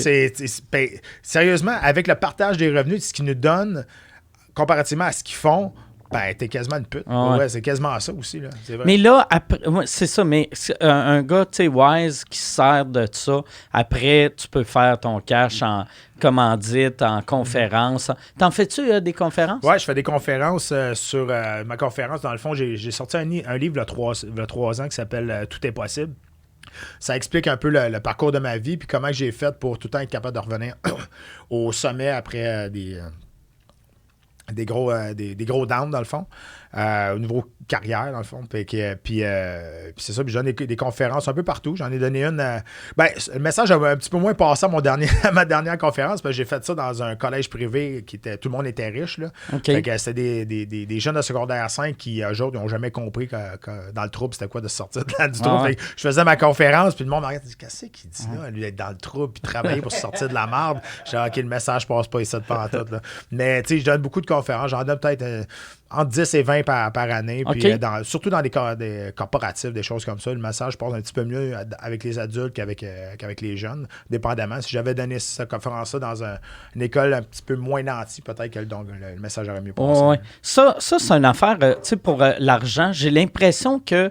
Y a-tu déjà eu, soit en boxe ou au MMA, un enfant riche qui est devenu un champion? J'ai l'impression qu'il faut que tu viennes de classe moyenne en droppant pour vouloir te battre pour quelque chose. Le seul qui me vient en tête, c'est BJ Penn. BJ Penn, lui, sa famille a 4 compagnies de pétrole à Hawaï. Il n'a jamais eu besoin de travailler. Fait que lui, il s'est dédié au jiu-jitsu brésilien. Il est devenu super bon. Il est devenu champion du monde. Puis après ça, il est devenu combattant. Il est devenu champion du monde à 155, à 170 livres aussi. Puis c'est seul que je pense. Parce que les autres, là, c'est soit que le sport leur a sauvé la vie à cause qu'ils étaient des junkies ou des affaires de même. Ou ben non, ils viennent dans des milieux plus défavorisés ou de quoi de même. Ou une enfance plus difficile. Mais tu sais, moi, je me battais pas parce que j'ai eu une enfance difficile. C'est juste que ça a donné que je suis devenu bon rapidement là-dedans, même si j'étais pas bon au début. Mais tu sais, j'ai jamais rien manqué. Là. J'ai pas eu je me suis pas fait battre. Mon grand-père m'a jamais touché. Là, j'ai pas de traumatisme d'enfance qui m'a fait me battre. Pas contre des vieux démons. Puis si tu avais, mettons, pis ça, tu dois l'avoir tout le temps, là, des jeunes qui viennent te voir, qui rêveraient d'avoir une carrière comme la tienne. Aujourd'hui, c'est quoi les conseils que tu leur donnes? C'est le même conseil que je donne dans la vie de tous les jours que dans le sport, c'est de bien s'entourer. Puis ça, c'est une qualité que moi, je trouve que c'est ma meilleure qualité que j'ai eue dans ma vie, c'est d'être capable de bien m'entourer des bonnes personnes. Parce que surtout dans ce sport-là, tu sais, quand tu gagnes, tout le monde va être à côté de toi. Là. Quand tu perds, tu vas voir, c'est comme tu allumes une lumière et il y a des coquerelles. Là, ils vont s'en aller. C'est exactement la même chose. Tu sais, si tu es capable de trouver du monde qui sont là, gang ou perd, quand ça va pas bien, quand ça va bien, mais tu sais, si tu es capable de bien t'entourer, déjà là, tu as déjà un bon bout de la fête. Là. Puis, comme là, en ce moment, il y a Oli Aubin, québécois, dans l'UFC, que ses 3 derniers combats n'ont pas bien été. Pour lui, qu'est-ce que tu penses qui va arriver? Écoute, je ne sais pas, parce que là, il est agent libre. Il y a plus son dernier combat, c'était son dernier combat sur son contrat, puis il a fini ça sur une 3e défaite de suite. Il y a quand même des bons managers autour de lui, des bons agents qui sont en bonne relation avec l'UFC. Il n'a pas signé encore avec l'UFC. Mais le problème, c'est que tu as toujours une façon de perdre. Puis ils nous le disent aussi. Ils disent, regarde, tu peux perdre, mais si tu donnes un bon show, on va jamais te mettre dehors. Puis maintenant, c'est ça qui est rendu le sport. C'est un spectacle sport à la place d'être un sport spectacle. Ils misent beaucoup plus sur le spectacle que les performances sportives maintenant. Mais il reste que le but du jeu, quand même, c'est de gagner. Puis Olivier a perdu ses 3 derniers combats, puis je le connais super bien, Olivier. Puis écoute, j'ai écrit des articles là-dessus aussi sur rds.ca, puis je donnais mon opinion là-dessus. Puis c'est plate. C'est un sport qui est cruel parce que tu as quand même ton sort entre tes mains. Puis la ligne, des fois, peut être super mince entre gagner et perdre. Puis quand tu passes une série de défaites dans même, là, tu t'enfonces, puis à un moment donné, tu te dis, tu être capable de me sortir de ça à un moment donné. Là, c'est ça. Fait que là, lui, je sais pas ce qui va arriver bientôt, mais présentement, il est agent libre, fait que je sais pas ce qu'il va se Probablement qu'il va faire comme qu'est-ce que tu avais fait quand tu étais parti, aller ailleurs, ou c'est ça le meilleur plan de match, je pense. C'est aller ailleurs, indépendant, gagner, puis après revenir. Ouais, peut-être se refaire une confiance, t'as raison, là. Mais tu veux jamais partir du UFC. Ça doit être dur, tu sais, quand tu sais, je sais qu'en humour, ça n'a rien à voir, là, mais mettons, si tu fais 2-3 shows d'affilée qui vont pas bien, ça te décrispe, après tu remontes, mais en même temps, c'est plus facile de revenir, là. Mais j'ai l'impression que quand tu perds, quand tu as une couple de défaites d'affilée, ça doit jouer dans ta tête. Ben, c'est sûr. Moi, là, mes 4 premiers combats au UFC, je les ai perdus. 4 défaites de suite au UFC. Mes 4 premiers combats au UFC. Puis moi, ce qui m'a sauvé dans ce temps-là, c'est parce que j'étais un Canadien-Français. Parce qu'ils voulaient avoir des Québécois, ils voulaient avoir des Canadiens-Français pour prendre le marché de toute l'Amérique au complet. Puis ça, je le sais, puis je n'ai pas honte de ça. Je sais que c'est ça qui m'a sauvé. Puis quand ils m'ont donné mon 5e combat au UFC, après 4 défaites de suite, là, finalement, j'ai gagné. Puis là, ça m'a enlevé une tonne de pression sur ses épaules. Puis je suis parti sur une streak de 6 victoires, puis je suis allé au combat de championnat du monde. Fait que, tu sais, des fois, là, c'est juste un déclic qui se fait. Puis finalement, tu gagnes, puis OK, là, ça part, puis ça va bien. Mais, tu sais, quand tu passes une série de défaites, là tu te demandes... Parce que c'est le calibre de ces gars-là. Tu sais, la différence entre, mettons, le 10e meilleur au monde puis le 12e meilleur au monde, ça doit être tellement mince, là. Il n'y en a pas. Je te dirais... Tu sais, le classement, là, c'est un peu funny, là, parce que le top 5 sont là avec raison. Après ça, ça pourrait être n'importe qui. OK. Ouais, ben, entre guillemets, là, mais tu sais, ça sera pas moi le dixième, le 10e pourrait être le 6e, puis le 12e pourrait être le 7e. Tu sais, ça change rien, là. Tu sais, puis ceux qui font les classements, c'est souvent du monde qui sont même pas dans le monde du MMA. Tu sais, c'est vraiment controversé. C'est vrai? C'est qui fait ça? Aucune idée. Je sais c'est qui, mais j'ai pas les noms. C'est pas du monde c'est pas des journalistes qui sont renommés dans le monde des arts martiaux mixtes, dans le sport, des choses comme ça. Il y en a qui sont... Ça peut être un gars de boxe, un gars exact, c'est ça. Des fans de sport, des choses comme ça. Mais c'est vraiment... C'est bizarre. Puis ça fait longtemps que c'est controversé, les classements du UFC. Puis il y a souvent du favoritisme là-dedans, des choses comme ça. Sauf que, tu sais, dans les top 3, dans chaque catégorie, ou les top 5, c'est dur de frauder ça. Après ça, ben... je veux dire, ça sert au gars s'il veut négocier un meilleur contrat ou des choses comme ça. Il dit, hey, regarde, moi, je suis 6e au monde. Là, fait que c'est plus là-dessus, mais comme tel, quand tu suis ça, tu t'aperçois d'un fois que les classements, ça n'a pas de bon sens. Là. Puis à l'époque, là, je pense que ça a changé, mais à cette heure, les gars dans l'UFC ou les filles dans l'UFC, ils ont-tu le droit d'aller chercher leur propre commanditaire? Non. Mais à l'époque, vous aviez le droit. Ben oui, à l'époque, on faisait la pièce. Fait que c'était de même que vous viviez. Ben oui, écoute, en 2007, 2008, 2009, là, les commanditaires, ils garochaient de l'argent, ça n'avait pas d'allure. Là, que ce soit avec des chandails, des vêtements, des suppléments alimentaires, des choses comme ça. Puis pour voir, on faisait beaucoup, beaucoup, beaucoup d'argent là, avec les commanditaires dans ce temps-là. Puis il y avait toujours une façon, il y avait toujours une réglementation, mais tant que le commanditaire payait une cote à l'UFC pour avoir le droit de s'afficher, ben, tu avais le droit de mettre ce que tu voulais. OK. Donc, fait que, tu sais, on faisait beaucoup, beaucoup d'argent dans ce temps-là. Puis là, aujourd'hui, ben, là, tout le monde est pogné avec Reebok, avec une échelle salariale qui ne peut pas dépasser les 40 000 si tu es champion du monde. Fait que, tu sais, puis ça va au nombre de combats que tu as fait au UFC aussi. C'est sûr que c'est moins... tu sais, tu as deux choses là-dedans. Tu vas faire moins d'argent, mais si tu es un nobody, tu vas au UFC... au moins, tu n'auras pas à courir après ton argent. Ouais. Parce que moi, je me souviens, quand je suis revenu au UFC en 2012, j'étais quand même connu déjà. Puis il y a des commanditaires qui ne m'ont jamais payé, puis ils sont disparus. Puis je ne suis pas tout seul, mais il y a des compagnies qui ont disparu, puis ils n'ont jamais payé le fighter. Enfin, au moins, tu as une sécurité d'être payé avec Reebok. Sauf que... Les commanditaires, ils ne payaient pas avant? Non. Christy, c'est une business weird. Ouais. Comment ils payaient tout le temps après. Puis ils payaient aussi beaucoup plus si tu étais sur le pay-per-view ou si tu étais dans un combat pré-carte. Des choses comme ça, ça change plus rien. Ça coûtait combien, mettons, tu sais, que tu arrives avec le T-shirt, un logo sur ton T-shirt? Ben, souvent, le T-shirt c'était uni juste une compagnie. Tu sais, quand je me suis battu pour le championnat du monde, c'était One More Round. Le chandail le plus laid que j'ai jamais porté de ma vie. Là. Il y avait une espèce de panthère en diamant, puis c'était marqué Predator en bas. C'était dégueulasse. Ça n'avait pas d'allure. Puis ce chandail-là, il a été mis à vendre après. Il n'y a pas personne qui l'a acheté. Ah ouais? Tellement qu'il était laid. Même pas comme les collectionneurs. Il était horrible. Mais quand même, je pense qu'ils me donnaient 40 000 $ pour porter leur chandail. Là. Et fait que mais souvent, c'était des contrats de plusieurs combats avec les commanditaires. C'était rarement un one-shot deal. Puis eux autres, mettons, il fallait qu'ils payent un peu au UFC aussi, ou c'est toi qui donnais une cote? Non, c'est eux autres qui payaient. Comme Echo Unlimited, qui est une compagnie de linge de Yo. Echo Unlimited, tout le monde sait c'est quoi.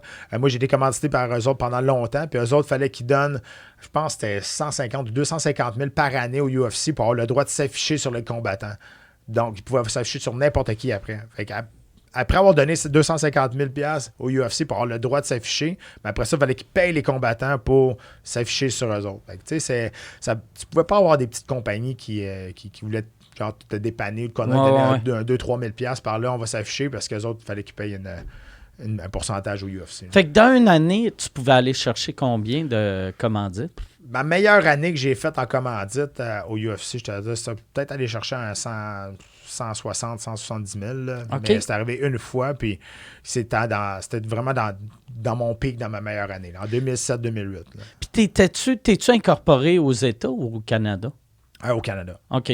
Au Canada, parce qu'on était payé aux Américains par une compagnie américaine. Puis après ça, ben, tu payes tes impôts américains, mais ça se transforme en crédit d'impôt. Puis après ça, tu es capable d'aller chercher ce que tu payé là-bas. Là. OK, tu payes, mais incorporé. Oui. Fait qu'incorporé là-bas, tu payes là-bas, ils te remboursent ici. C'est ça. Ben, ils te l'enlèvent directement sur ton chèque de paye. Dans le fond. OK. Je sais pas pourquoi. Ouais, ça m'a tout le temps fasciné, ça. Quand le monde, comme vous autres, tu sais, mettons, t'es Québécois, mais ton cash, même quand tu te battais au Centre Bell, t'étais payé en US. Oui, tout le temps. Sauf que quand tu te battais au Canada, ils t'enlevaient pas tes taxes directes sur ta bourse. Fait que là, après ça, il fallait que c'est assez intelligent pour savoir qu'il fallait que tu payes des impôts là-dessus. Ouais. Sauf qu'aux États-Unis, c'était plus facile, tu l'enlevais directement sur ta paye. Là. Puis, il y avait, vu que c'est au Canada, il fallait-tu que tu payes TPS TVQ ou non? Non, Okay. non, c'est une compagnie privée, fait que tu payais tes impôts normaux, dans le fond. OK. Ça m'a tout le temps fasciné. Puis là, je te posais cette question-là, vu que là, nous autres, avec le podcast, on a YouTube qui est une compagnie américaine qui nous envoie un chèque à chaque mois. Puis là, je me demandais, c'est où, asti, comment ça marche, tu sais? C'est où que je paye, que c'est... Fait que là, je me suis dit, quoi de mieux que demander un ancien gars du UFC? J'en ai aucune idée, parce qu'il y a quelqu'un qui faisait ça pour moi aussi, là, fait que... T'avais-tu c'est un comptable québécois? Ouais. Je te prendrais... En plus, un fiscaliste, ouais. OK. Parce que moi, j'ai mon comptable, mais vu qu'il ne fait jamais affaire avec les États, puis j'ai un podcast anglais que là, 100% de mon argent vient des États. Fait que je voulais juste être sûr de ne pas être dans la merde. Ça donne rien. Il y en a-tu... Il doit y en avoir des jeunes fighters, mettons, qui se battent au Canada, qui ne réalisent pas que, tu sais, il faut que tu payes l'impôt. Fait que là, ils reçoivent le 10 000, ils réussissent à payer leur monde. Là, ils sont comme, yes, il me reste 5 000. Puis après, ils le dépensent, puis ils réalisent que... Il y en a plusieurs. Il y en a plusieurs qui même qui se sont battus au UFC aussi au Canada, puis ils pensaient pas payer des impôts là-dessus, de quoi de même, puis à la fin de l'année, ils se font ramasser. Là. Fait que, c'est une connaissance. Ben, c'est une connaissance. T'sais, est-ce que l'ignorance est une excuse? Je pense pas. Là, mais en même temps, il faut que tu sois conscient de ce que tu fais et qu'est-ce qu'il faut que tu payes aussi. J'ai l'impression on entend moins parler d'anciens UFC qui font faillite que, mettons, anciens joueurs de football, anciens... Puis je sais pas si c'est une raison de...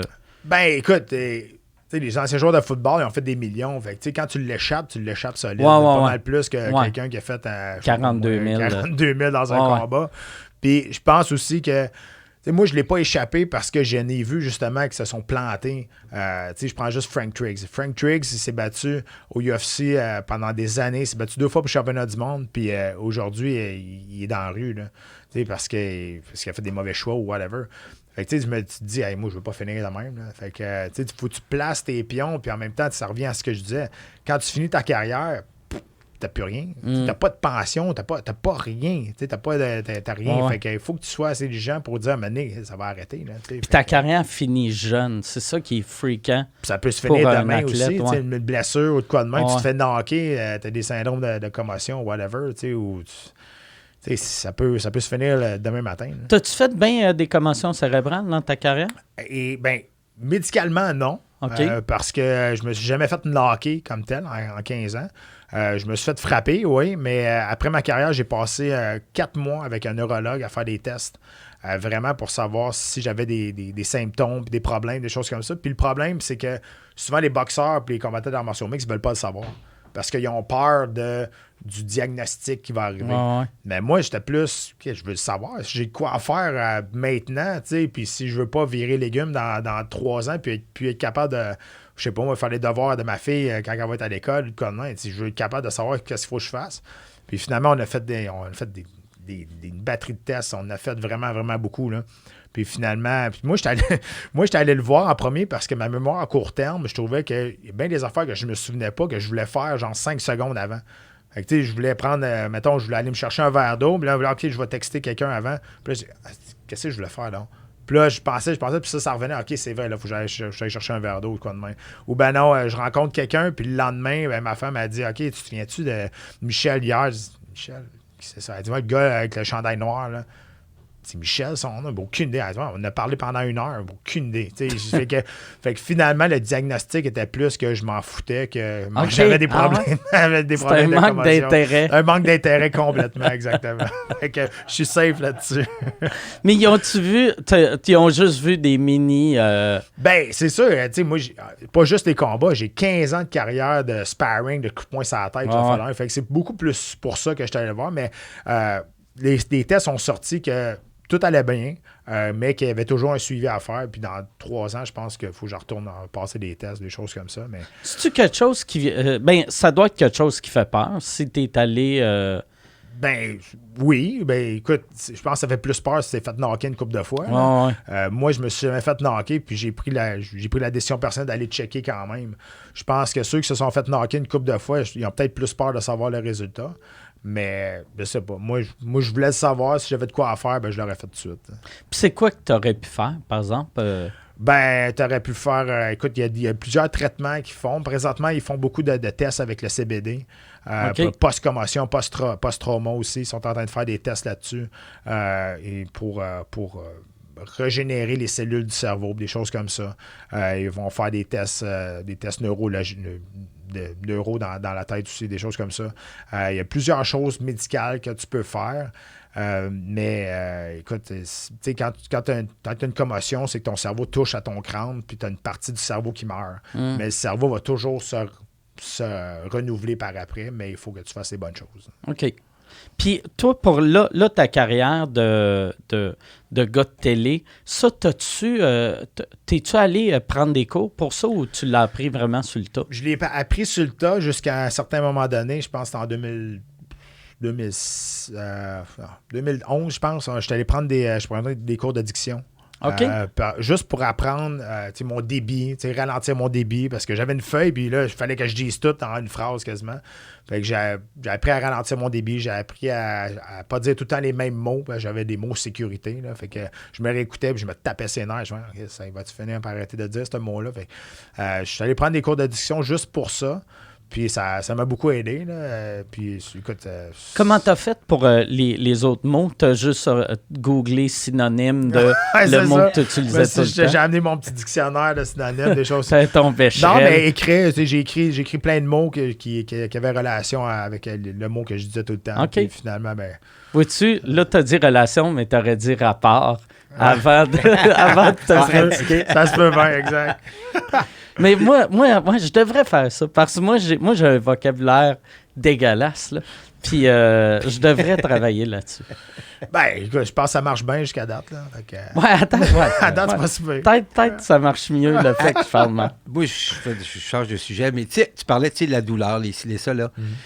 Toi, la douleur, Chris, tu sens rien? Ah non, j'ai mal. J'ai mal à tous les jours, je te confirme. Parce que maintenant, tu sais, moi, je me pète un orteil, je suis dans la merde. Je fais, je n'ai pour 2 heures, là. Mais toi, non, écoute, le pire, c'est. Premièrement, moi, je me suis fait opérer 10 fois. 8 fois dans les 2 genoux, 11 fois. 7 fois dans les 2 genoux, je me suis fait casser la main. Je me suis cassé la main 2 fois. Je me suis fait nettoyer le coude 2 fois aussi. Qu'est-ce que ça veut dire, nettoyer le coude? Parce que tous les boxeurs ont quasiment ça. C'est qu'à force de frapper, ben le coude est fait comme... C'est comme un engrenage qui rentre dans 2 trous comme ça. Puis à force de frapper, puis à force de t'entraîner, puis nous autres, on donne des coups de coude aussi, c'est qu'il y a du calcaire qui s'en va dans les trous, fait que le bras, il ne déplie plus. Fait que là, ils ouvrent, puis ils vont nettoyer ces 2 trous-là pour que l'articulation puisse rentrer dans le bon trou. Exact. Fait que, tu sais, je me suis fait opérer souvent, mais, tu sais, ma femme, mettons, j'avais un point noir dans le front, là, puis là, elle voulait me le péter, là, puis je criais au meurtre, là, puis elle capotait. Elle disait, t'as reçu des coups de poing dans la face, de faire ta gueule. Genre, ça m'énerve, touche-moi pas. Tu sais, fait que, non, je sens puis, tu sais, je me lève à toi le matin, tu sais, j'ai 39 ans, mais mon corps en a peut-être 70, là, tu sais, c'est... Le corps est usé, là. Mais le fait, là, tu t'entraînes encore. Est-ce que tu fais encore du sparring? Non, je roule avec les gars au sol en jiu-jitsu brésilien. Ça veut dire qu'il n'y a pas de frappe. C'est juste des positions, puis on essaie d'aller chercher des soumissions, des étranglements, des choses comme ça. Je fais de la lutte avec les gars aussi. Mais tu sais, des coups de poing sur la tête, moi, j'ai pris ma retraite pour éviter les coups de poing sur la tête. Exact. Fait que, tu sais, j'en ferai pas pour le fun. J'étais payé pour le faire, puis j'ai pris ma retraite. J'en ferai pas gratis non plus. Là, Puis quand, là, t'as rouvert ton propre gym. Ouais. C'est quoi le nom de ton gym? C'est le Centre XPN qui est sur le boulevard des Promenades, juste à côté des Promenades Saint-Bruno, dans le fond. OK. Où est-ce que le Golf Town, mais le monde, ils savent plus c'est où quand que je parle que la SAQ Dépôt. Donc, on est juste en face de la SAQ Dépôt. Le monde allume un petit peu plus. OK. C'est bon que ton public cible est plus alcoolique que golf. Puis ça fait combien de temps que tu l'as rouvert? Ça va faire 2 ans au mois de janvier. Là. OK. Ouais. C'était-tu un plan de vraiment ne pas avoir tous tes œufs dans le même panier, vu que là, tu sais, travailler à la télé, ça aussi, c'est comme une carrière d'athlète. Ça peut partir n'importe quand. Il n'y a aucune sécurité là-dedans. Puis en plus, moi, je ne suis pas sur le payroll. Je suis engagé par le UFC. Je suis engagé par la compagnie américaine pour faire ça. Okay. J'ai jamais été engagé par TVA Sport ni par RDS. Nous autres, on a juste suivi la job où les droits ont été achetés. Okay. Donc, mais tu veux ça. Tu veux être engagé par la compagnie américaine et non pas par la compagnie canadienne pour plusieurs raisons, surtout monétaires. T'es-tu encore payé en US vu que c'est eux autres? J'étais payé en US jusqu'à l'année passée. Cette année, ils me payent en canadien, mais ils ont fait la conversion. Fait que c'est le fun au bout. Ça, exact. Fait que, ça, tu veux ça. Ça, je suis bien content pour ça. Ça va juste faire chier si le dollar canadien rattrape l'américain, que là, automatiquement, tu vas faire créer, j'ai gagné 30% de moins que l'année passée. Ça se peut, mais je pense que, écoute, on a un contrat encore pour 4 ans. Là, ça m'étonnerait que ça arrive. Là, mais bon, écoute, on verra bien. Là, mais je ne suis pas à plaindre. Puis pour revenir au centre, c'est un projet. On est 5 chums qui ont parti ça ensemble. OK. Puis honnêtement, faire de l'argent avec un gym, là. Il ne faut pas que tu penses devenir millionnaire avec ça. Là.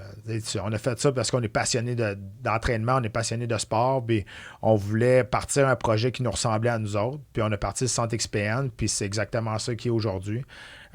Puis, écoute, faire rouler un gym, ça te prend faut que tu fasses une bonne clientèle, faut que tu roules, puis il faut que tu aies un bon concept. On l'a, puis là, présentement, là, ça commence à aller super bien. Là. Puis aussi, j'imagine, pour toi, c'est un peu comme moi, c'est un peu le même principe que nous autres au bordel. Tu sais, on s'est mis 6 pour partir ça, pour avoir une place cool pour aller faire nos affaires. Toi, en plus, vu que tu vis pas loin de là, c'est mieux pour toi aller t'entraîner là. Ben, écoute, moi, j'ai mon bureau là. Fait que ça me donne une excuse pour... Ben, pas une excuse, mais tu sais, je rentre là, je fais mes autres affaires, je m'occupe de mes autres business dans mon bureau, puis quand je sors, ben, je serais bien innocent de ne pas m'entraîner. Je suis là, de toute façon. Fait que ça me donne peut-être un coup de pied dans le cul pour rester actif puis m'entraîner, des choses comme ça. Mais t'as pas de l'air de genre de gars que, même si t'avais pas ça, tu serais actif. Tu sais, t'as pas de l'air de genre de gars que...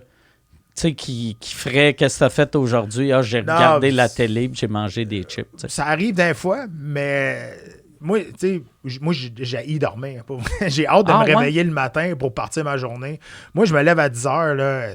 Tu sais, même si j'ai pris une brosse la veille, là, à 7h30, mes yeux ouvrent. Là. Okay. Je suis magané, mais je vais me lever et je vais faire ma journée. Parce qu'à 10 h, on dirait que j'ai perdu ma journée. Puis je sais pas si dans ma mentalité, peut-être que j'ai fait l'armée ou whatever, mais puis j'ai tellement de branches dans mon arbre que il y a des affaires qui ne se ressemblent pas partout. Tu sais, j'ai un centre sportif, je travaille à la télévision, je donne des conférences, je suis dans une boîte de management qui s'appelle PPS Canada aussi, qui s'occupe de ma carrière plus médiatique aussi, qu'on me place dans la télévision, des choses comme ça. Par le site, ben là, je suis en train d'acheter peut-être une compagnie de CBD et une compagnie aussi de sécurité avec des partners. Okay. Mais tu sais, je suis comme un petit peu partout, puis ça, ben ça fait que ça me garde bien ouvert. Puis en plus, là, je suis en train de me construire une maison qui est beaucoup de gestion. Pour vrai, là, je pensais pas que c'était de la gestion tant que ça, mais c'est à tous les jours, il faut que tu fasses des choix. Puis c'est ça. Puis en même temps, ben je sais, je suis un père qui est ultra présent aussi pour ma petite fille. Fait que non, j'ai pas vraiment beaucoup de temps pour m'asseoir et regarder la télé. Là. Ta blonde, qu'est-ce qu'elle fait dans la vie? Elle est infirmière. OK. C'est sûr que quand ça fait 5 ans qu'on est ensemble, là, fait, quand on a commencé à être ensemble, j'étais encore actif. Fait que je revenais à la maison souvent magané, là, puis elle était capable de me réparer. Elle savait ce que tu avais. Exact. Puis là, toi, c'est quoi tes futurs projets? Parce que là, t'as ton... Dans le fond, tu viens de le répondre, ta compagnie de CBD que tu achètes. Mais c'est quoi que tu fais pas là que tu aimerais avoir dans une couple d'années? Ben... Tu sais, moi, j'ai jamais eu, depuis que je suis sorti de l'armée, j'ai jamais eu de sécurité financière. Tu sais, j'ai tout le temps été un travailleur autonome, puis il y a une raison pour ça, parce que moi, je suis sorti de l'armée parce que la discipline, je n'étais plus capable. Là, puis la discipline dans l'armée, souvent, c'est incohérent, là, parce que c'est pas nécessairement le meilleur qui va te dire les bonnes affaires. C'est le gars qui est le plus longtemps qui est là. Mais, tu sais, me placer comme il faut, puis, tu sais, j'ai quand même été assez intelligent dans mes placements puis dans les choses que je fais. Mais tu sais, pour moi, aujourd'hui, c'est la sécurité financière de ma famille. T'sais, moi, je suis capable de dormir en dessous d'un sapin. Là, ça me dérange pas, puis je vais être bien correct avec ça. Mais tu sais, la sécurité financière de ma famille, puis tout le temps d'improver, puis de trouver des nouveaux projets comme je fais aujourd'hui, puis je vais chercher des nouveaux partners, puis avec des nouvelles choses, puis grandir avec le PPS Canada, qui est ma boîte de gérance, qui est tout nouveau maintenant. Ça fait même pas un an que j'étais avec eux autres, puis on développe des choses assez intéressantes au niveau télévisuel. Puis ça va être quand le combat que tu parlais avec la boxe? C'est le 20 septembre. OK. C'est le 20 septembre, ça arrive bientôt, puis c'est où? C'est au centre Pierre Charbonneau. Okay. C'est un combat de boxe pour... c'est dans une carte de New Era. New Era, qui est une nouvelle promotion sous la licence du groupe Gym de Yvon Michel. Et il y a des vrais combats. C'est des combats, c'est une carte de boxe et de combats de combats MMA. Il y a 5 combats d'arts martiaux mixtes, puis le reste, c'est des combats de boxe professionnels. C'est des vrais combats de boxe, à part le nôtre, qui est un combat exhibition. Mais nous, on fait ça pour attirer beaucoup plus de monde au centre Pierre Charbonneau, parce qu'on donne la moitié des recettes de la soirée au défi sportif Altergo. Le défi sportif Altergo, qui est la plus grande réunion sportive au Canada, qui met en place des athlètes qui ont une déficience intellectuelle ou physique. Okay. Et c'est la plus grosse au Canada de réunion sportive. Ça, il n'y a pas beaucoup de monde qui connaissent le défi Altergo, le défi sportif Altergo. Puis nous autres, on veut mettre la lumière sur ça. Hugo est porte-parole. Et moi, par la bande aussi, je suis devenu porte-parole de ça.